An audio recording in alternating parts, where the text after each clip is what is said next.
मधुपुर गांव गंगा के किनारे बसा एक छोटा सा गांव था, जहां हरे भरे खेतों के बीच एक रहस्यमयी बरगद का पेड़ सदियों से खड़ा था।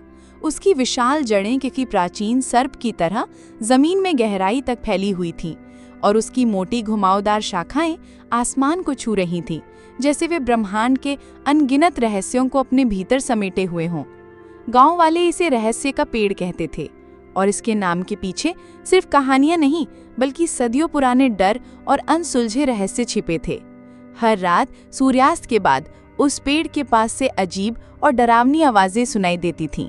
कभी बच्चों की डरावनी खिलखिलाहट जो अचानक शांत हो जाती, कभी किसी बूढ़े की करा जो हवा में घुल जाती,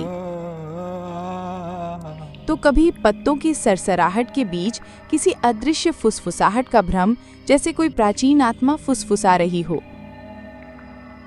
कुछ का मानना था कि पेड़ के नीचे प्राचीन काल का एक अतुलनीय खजाना छिपा है, जिसे सिर्फ भाग्यशाली और पवित्र हृदय वाले ही पा सकते हैं, जबकि कुछ का मानना था कि वहां बुरी आत्माएं और भटकती प्रेतात्माएं वास करती हैं, जो किसी भी राहगीर को अपने मायावी जाल में फंसाकर हमेशा के लिए कैद कर सकती हैं। इसी गहरे डर के कारण सूर्यास्त के बाद कोई भी उस पेड़ के पास जाने की हिम्मत नहीं करता था, और दिन में भी लोग एक निश्चित दूरी बनाए रखते थे, जैसे पेड़ के चारों ओर एक अदृश्य अभेद्य घेरा हो। इसी गांव में रहता था रामू, एक गरीब किसान। उसकी छोटी सी झोपड़ी थी, जिसकी टूटी हुई छत बारिश में टपकती थी और जिसकी दीवारें मिट्टी और गोबर से बनी थीं। वो अपने सूखे खेतों में दिन रात एक कर मेहनत करता था।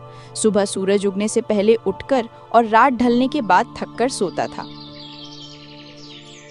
लेकिन प्रकृति के क्रूर मार और भाग्य की निरंतर परीक्षा ने उसे कभी चैन से नहीं जीने दिया। उसका एक दोस्त था, शेखर, जो हमेशा जल्दी अमीर बनने के सपने देखता था और अक्सर हवाई किले बनाता रहता था। उसकी बातों में अक्सर लालच की चमक और जल्दबाजी की धुन होती थी। वो हमेशा आसान रास्तों की तलाश में रहता था, भले ही उसके लिए दूसरों को नुकसान पहुंचाना पड़े। गांव में सूरज, एक लालची और क्रूर व्यापारी जिसका सूदखोरी का धंधा पूरे गांव में फैला था, भी रहता था। सूरज किसी भी कीमत पर लोगों की जमीनें हथियाने और उन्हें अपने अधीन रखने को तैयार रहता था। और फिर थी कलावती, एक बुजुर्ग रहस्यमयी महिला जो गांव के बाहर एक टूटे फूटे घर में रहती थी।